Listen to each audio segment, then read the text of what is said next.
Hello, this is Palico Padge and welcome to a new Let's Play series on this channel with the game Neo Scavenger by Blue Bottle Games. Now, Neo Scavenger, it's been around for a while, quite a long while. I think it was released back in 2015, so yeah, it's been out for a bit. And it's a sort of game I've dabbled in and out of over the past couple of years. It's very hardcore post-apocalyptic nastiness is probably the best way of describing it. You are awake from a cryo chamber, I think that's the right word for it, and basically you've just got to survive. And there are plenty of ways to die in this game, but there's not that many ways to succeed. I've managed to get quite far. There is a story. I've managed to get quite far into the story, but I've never quite got to the end. I've always been killed by something quite exotic. If it's something like a man beating me to death with a crowbar, or me dying of what I presume would have been dysentery because I drank some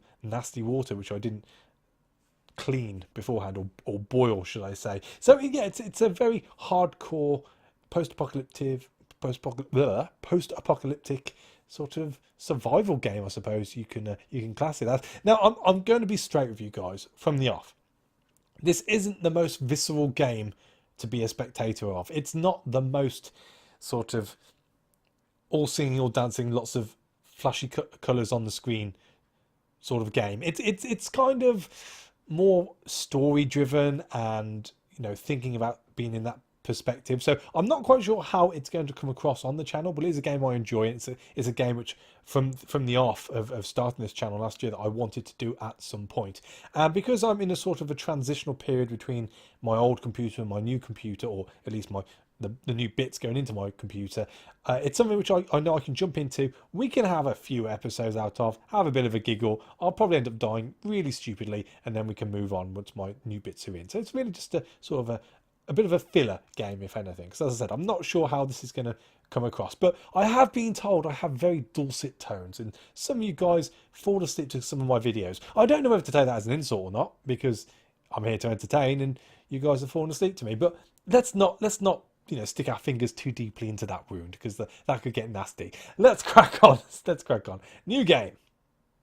So, as from the off, you get to choose a couple of abilities, well, up to the amount of 15 points. The points are represented by these little squares on top of each one, and as you can see, you have perks and flaws. Now, as you can see, there's quite a few perks compared to the flaws, but sometimes, depending on the sort of build you want, it does make sense to pick a couple of flaws just to give you those extra points in order to be able to have as many perks as you want. Now, there isn't really a set build to be able to prosper in this game. It is a case of just mixing and matching, and because although there are certain places on the map which are fixed every time you play, a bit like Sunless Sea, there is a certain amount of randomization when it comes to each game you play through, so you can never quite tell what's going to be around you from the off, and therefore you can't really prepare for it, which I suppose makes the replayability a lot better overall. But there are a few things which I call my go-to perks when playing this game. The first one, probably the most important as far as I'm concerned, is the trapping skill. This is, well, it says you can trap and prepare animals, but I see this essentially as your survival skill. There are plenty of things which you can do with trapping which you can't do with other things, like, for instance, as silly as it sounds, making a squirrel trap, or being able to cut up animals into large pieces of fur so you can make coats and stuff like that. So I find that pretty useful. Now, the other good thing I like to use as far as the perks are concerned is it's a bit of a mix-up. It's either going to be strong, or it's going to be, where is it, melee. Strong or melee. Now, or melee if you prefer, if you're posh. Melee is, as you can see there, it's a better chance to hit in melee combat, higher wound severity, better defense in combat, and can leg trip in combat. That is generally good, but the reason the strong costs a few more points is because although you hit harder, which obviously means there's more damage and you can carry more, it also means you get more chance, in my experience, in looting stuff as well. So we'll go for strong as well. That leaves me with 5 points. Now, after that, I kind of mess about with what's available to me.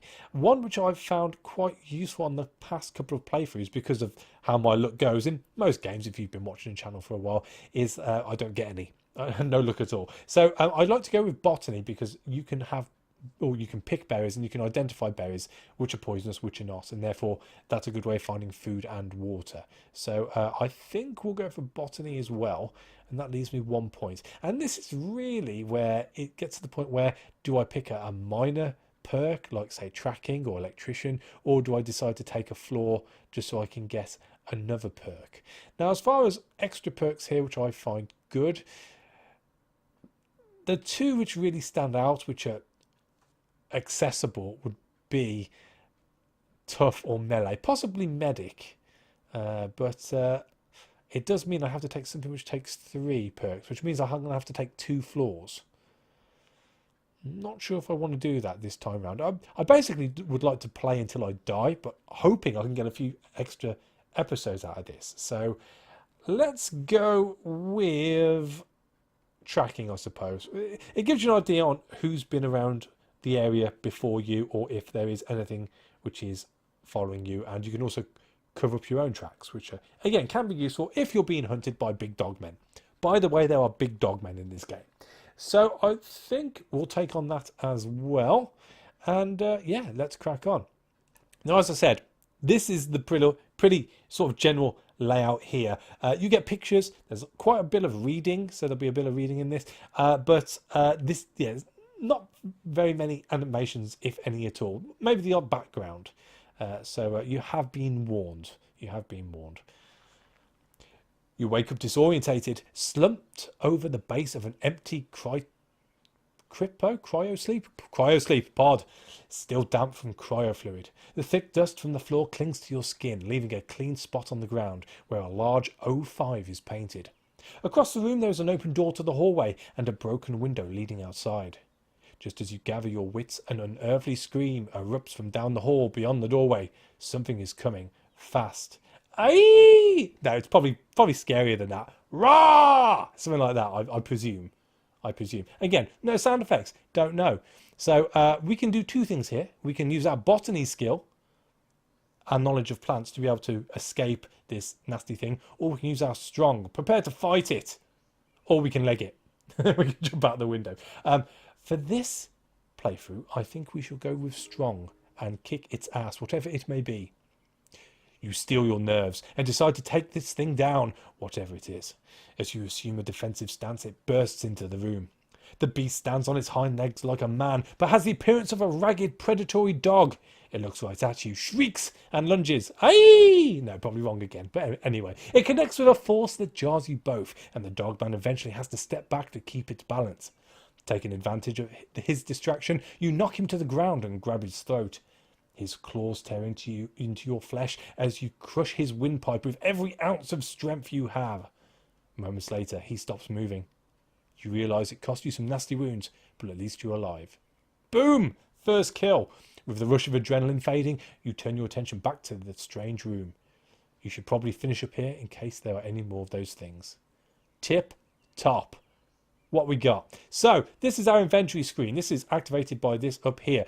Basically, we can have a neck piece. There are 2 shoulder straps we can have as well, but there's nothing to grab at the moment. A bag position and then 2 hand positions. You can, let's get nutty. There we go. So you can have belts, you can have wrist parts like you can see here. You can have both a t-shirt and a top over that. You can wear jeans and cargos. You can have shoes. There's all sorts to this, but let's get dressed. We've killed a dogman. That's its corpse. We also have here a shard. So, for the time being, we will grab said dogman, pop it into our hand. You can't like put stuff over your shoulder, or you have an inventory. You have to have capacity for it in this game, which again makes it a little bit hardcore, which is what we like. We'll take the 2 little shards. Nice. And with that, we can confirm and get back to the room. So, at this point, we can decide what we want to do in this room. We can use our tracking skill to see what the hell's been going on, or we can have a look at the console and search it for the records of ourselves, see what the bloody hell's going on. Let's go tracking first. The dust on the ground makes it easy for your trained eye to pick up on one set of tracks in particular. They seem to belong to a humanoid dragging something, probably a mantle or cloak. It was here fairly recently, probably in the past 24 hours.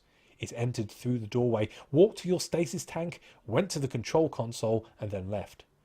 You'd bet good money that it wasn't the dogman you just faced. So there we go. Something mysterious has been going on. Why have we been woken up? I was in my slumber. You check the console for any patient info and come across 3 records. Tank number 1, Anton Blubber, committed the 11th of the 11th, 2012. Emergency contact, Angela Blubber, 45 Campbell Street, Detroit. And that's also the billing info. Then there's us in tank number 5. Philip Kindred, committed on the 15th of September, 2019. No data. But we have a billing account from a Detroit savings bank. So we must have had some monies, or someone had some monies put aside for us, which is very nice. But we don't know who. No emergency contact. And then in tank 6 was Lloyd Blankcheck. He was committed back in 2008, so very, very long. Mayor and Mayor LLP is the emergency contact, which sounds LLP. It sounds like maybe a lawyer or a finance group. And again, Mayor and Mayor LLP.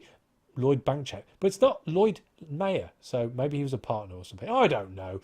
Who cares? We're never going to see this again. More importantly, our name's Pip. We are Pip. Hear us roar. Roar! Right, let's get out of here. It's enough funny noises. You decide to go outside and see if you can figure out where you are. Avoiding the broken glass, you step onto the sill and outside, rustling some plants that have grown wild in the area. It's cool outside and damp, probably morning. The distant report of a gun catches your attention. You cock your head, listening, but it's over as quickly as it started. Obviously, you're not alone out here, though that doesn't necessarily comfort you. You're in the parking lot of the Geiger's cryo facility. I really have trouble saying that word, but everything looks disused and in disrepair. Plants have pushed their way through the pavement and over the facility. Worst of all, nothing looks familiar. You don't remember this place or even who you are. You're Pip. Your frustration mounts, but you catch it and put it in check. Might as well take a look around. And there we are. We are into the game. This is it. This is as fancy as it gets, guys. I'm not going to lie. This is pretty much it. Now, as you can see, we have hexagonal squares that we can go to. We have a certain amount of moves per turn. And as you can see, you have an end turn movement up here. As it stands right now, we have 5 moves. This can be changed depending on time of day, how injured we are, and how hungry or thirsty we may be. And then we have our hunger bar. At the moment, we've got sated hunger because we are tip-top. A thirst bar, which is sated thirst. We're well rested, so this is our tiredness. And then we have overloaded. That is how much stuff we're carrying right now. And as you can tell by that big dog man we've just tackled, we're pretty well overloaded right now. And then we have how comfortable we are, depending on what we're wearing and how warm it is. And then we have the temperature as well. As it goes on, because we're only in what is essentially a gown, we are going to start to get cold. And then we have our pain threshold as well. So we're in a little bit of pain. We're not doing too badly, but this needs to be up here so we're nice and healthy. And then we've got a little bit of money we can get once we get around to actually being able to barter for stuff. But we're jumping a little bit ahead of ourselves right now. Who knows? We might not even get that far. And on the right hand side here, we can hide from anyone who's prospectively hanging about us, be it animals or people. We can hide our tracks. This is even better because we have the tracking ability. We can spy on certain hexagons next to us to see who or what is in them, and then we can scavenge. This is probably the most important one out of them all because this allows us to go into each of these hexes, and whenever you see a magnifying glass or a box, it means that there are scavengeable items there, so we should be doing that. We then have our item screen, which we've already briefly looked over. We have our medi screen, so as you can see, we've got a couple of cuts here, and it tells you how bad you are as far as cuts or bruises. So there we go, we've got minor bruising and minor pain there, and a minor cut, and we're bleeding, so we'll have to attend to that as soon as we can. You can find painkillers, you can find bandages, so we'll look at that at some point. We then have the campsite, so you can actually camp down if you want to. This will help you rest and also sleep in order to get your sleeping, resting bar here up to scratch. And then if you're really lucky, you can have vehicles, but I've never really got around to that before dying horribly. So what do we do to start off with? Well, bottom left hand corner, we have our crafting tab, which is down here. And we are going to be taking the dogman corpse, taking a blade, we'll take the looser one, and taking our trapping skill. And there we go. This is a unique thing which happens with the trapping skill, which allows us to make a dogman fur coat, which we'll do Thank you very much, Lee. Oh, they want it all. Never mind. That's fine. And now we can decide to, well, firstly, where the dog... Look how dapper we are. Ain't that cool? And then we can carry some meat. Now, as I said, you don't get any inventory until you get a bag. So as it stands right now, we can only carry one thing in our hand. So we shall carry... I suppose we better carry a medium chunk of meat. And hopefully we'll be able to cook that up at some point. Or at least get a container we can put it in. This stuff does rot eventually, so we have to keep an eye on that as well. And that's it. You are in the game, and we are going to have a hunt about. Now, there is a little abandoned house here, so I suggest we'll move here first. As you approach the town, there is no sign of activity. Buildings stand in ruin. Vehicles are overturned and blackened with fire. Explosion marks radiate outward from walls and pavement. In the distance, strange-looking creatures circling the sky like monstrous, leathery vultures. The world has drastically changed from what you knew. Some sort of cataclysm has befallen Earth, returning mankind to the Dark Ages. And along with it, your hopes of finding a warm meal and some answers. You decide to look around and scavenge what you can from the ruins. So here we are. This is our first little town period, and we are going to scavenge. So as you can see on the scavenging screen, we can either leg it if we want to off this tile, or we can scavenge from any one of these items. I say items, I mean areas. So there's quite a few mobile homes around here. There's an abandoned house as well. You can also get office buildings and apartment buildings, and depending on what type of place it is, depends on what loot you can get. So we'll start off with the mobile home. Like other suburban homes, mobile homes were on the front lines in a war between fleeing urban populations and supernatural hordes from the wilds. However, their smaller size of 10 means there are less to be found in each. So, as you can see, me picking the strong perk means that we can scavenge brutishly.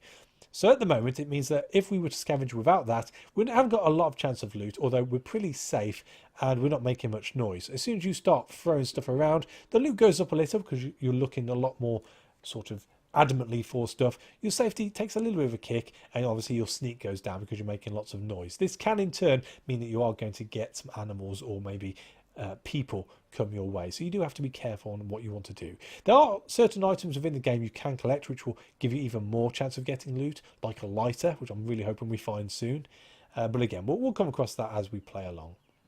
Oh, there was quite a bit there. Now you can press this and go straight to see what the received items are, but because there are a fair few other places to scavenge before we do that, we'll just press confirm for the time being, and we're back onto scavenge, and as you can see, that first mobile home has disappeared. So let's check out the house this time round. The suburbs were hit hard in the collapse, with masses of people fleeing urban centres in search of supplies and supernatural threats encroaching from the wilds. The suburbs became the front lines in a war for survival. Still, houses like these are so numerous that some have been entirely missed by scavengers, and they tend to be less likely to fall over than the bigger buildings in urban centres. So again, we'll hit the strong up again. Oh, there's a few items there as well. It says no useful items found, but whenever you see items pop up around here and then disappear, there are items which you can collect. And once again, so onto another mobile home. And because this part is pretty repetitive, I will be moving quickly through this. Now I've shown you. Whenever we come across somewhere new, I will read what it says, but I'll try and get through these bits as quickly as possible. So your activity likely alerted nearby creatures this time around because we were very, very loud. Thankfully, nothing's shown up at the moment. We're still on dawn, which is good. But as you can see, we've used all our moves up now. So out of those 4 moves we had, we're on 0, so we need to end the turn. This is when anyone around you can move in the vicinity. So this is when, as it said before, we might have attracted people. They've been moving near us at this point. But we're not worried about that just yet. We've got far too much looting to be getting on with. No items found there. Scavenge once more. Strong. No items there. So now we can see what's on the floor. Oh, well, that's not a bad start. So we've got an olive coloured hoodie, which is 70%, and also got a bit of carrying space, as you can see by the square blocks in the bottom left hand corner. We've got a JB Viper tactical boot, which is 1.8% condition. That's not going to last very long. But even so, we'll put the shoe on. My right foot.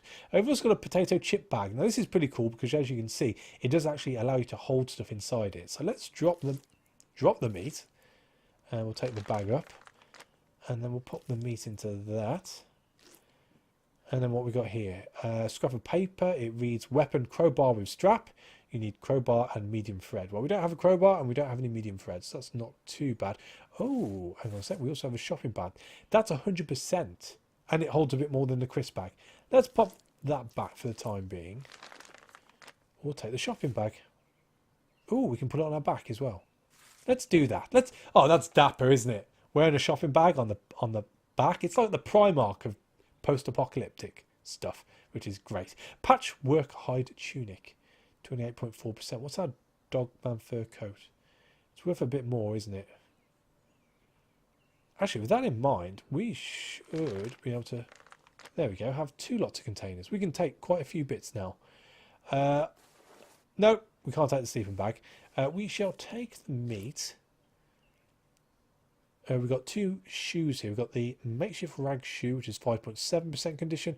Oh, 38.5. That's a bit better. Oh, look at that. We're like a post-apocalyptic punk. Oh, we've got a sack as well. Wow, that really holds a lot. That can only be held in the hand, though. So let's get rid of the crisp bag. Pop that in there. Can we hold that now? Oh, we can. Nice. And the hoodie. Do we want the hoodie? We probably do want the hoodie, don't we? I think you can wear it over that. Can I wear that over that over that? Oh, look at that. Pwah. Right, so well, I suppose we've got to stock up on string and whatnot. These bits, they can come in useful. You need to know the crafting recipes, which I don't. The crafting recipes, bar from the basic ones, you tend to find on these little scraps of paper. That is one I know anyway, so I'm not too fussed by that. I can't carry that. Some pieces of old newspaper. Mending fences. In the wake of growing global security concerns, the US military has begun an unprecedented amount of spending on security revitalization. Facilities across the US are seeing ramp-ups in both security forces and technology. Michigan's own Camp Grayling has already begun a new energized perimeter project, inciting concern among civil rights groups and local residents alike. Great. Well, I don't think we're going to need you either. Can I just... Oh, I can destroy it, but I can't break it down into scrap. Let's just have a look to see if we can do that via the crafting menu. Easy. Can I do that with any of this at all? All my shards. Ah, I can. I can break it down into small animal hides.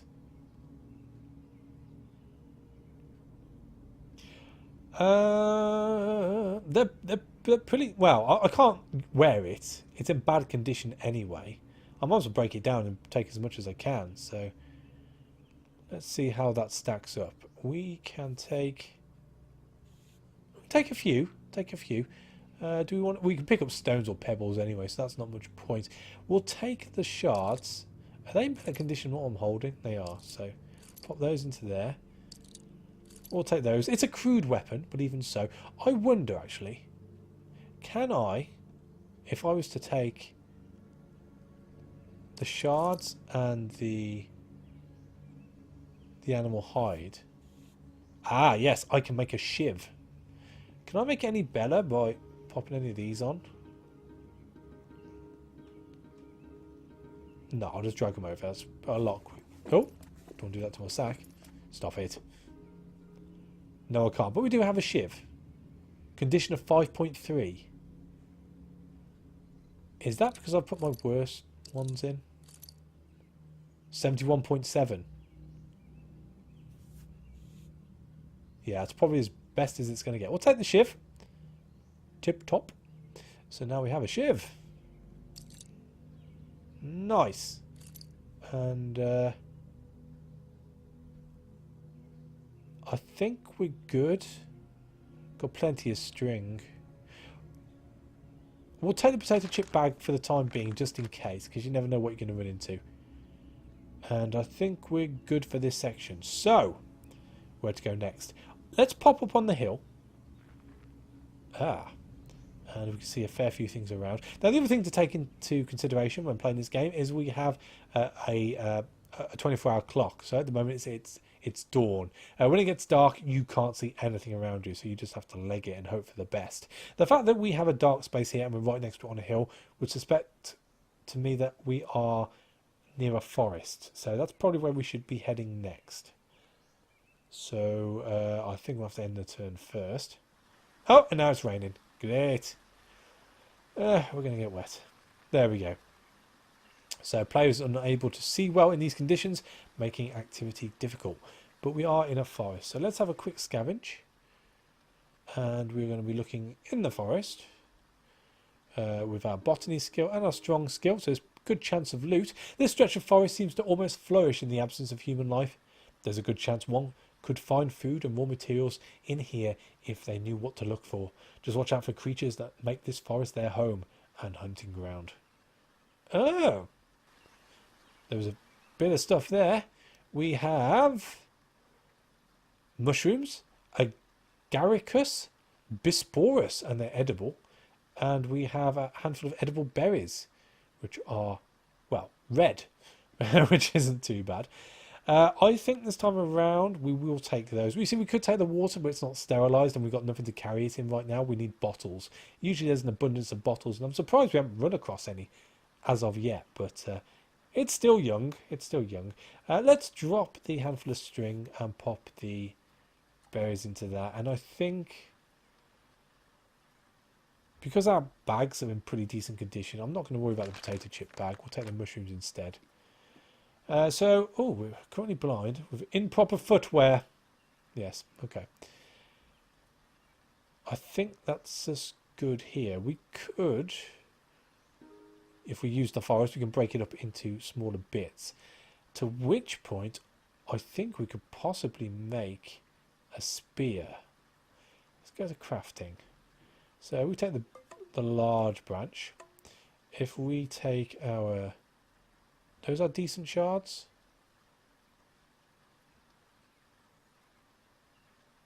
That's our shiv. Where's... Did we have other blades? Or other glass? Maybe we didn't. A sharpened spear. And then we need some string.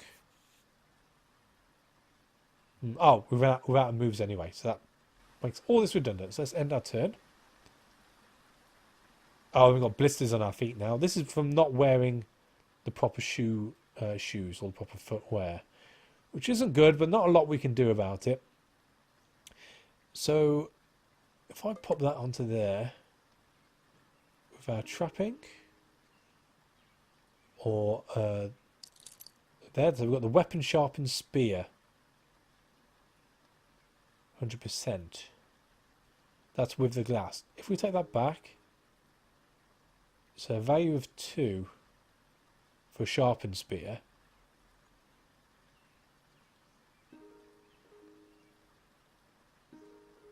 Oh, doesn't appear to make much difference. So I think that's all we can do with this. Ah, there we go. Weapon sharpened spear.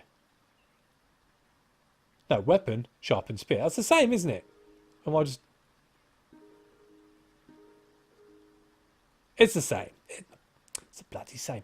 I believe you can use string on this. I'm not quite sure.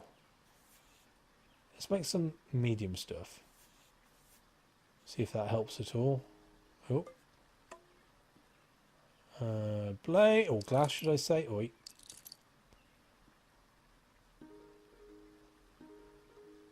No? You don't like that? Shiv. Here we go. Weapon sharpened spear. I think that's about it. Let's do it. It's better than what we got at the moment. The shiv's okay, but there's not a lot more we can do with that. Oh, who are you? Melonhead. Isn't that the name of a band? Okay, I think we better move on because he looks scary. Let's go north, I guess. Let's go north. We've got 3.49 moves. Oh, and we've got a dog. We'll stay in the bushes for the time being. And we've got a straight... Oh, my life, this gets worse. We're out of moves. Oh, there's two of them. That's not good either.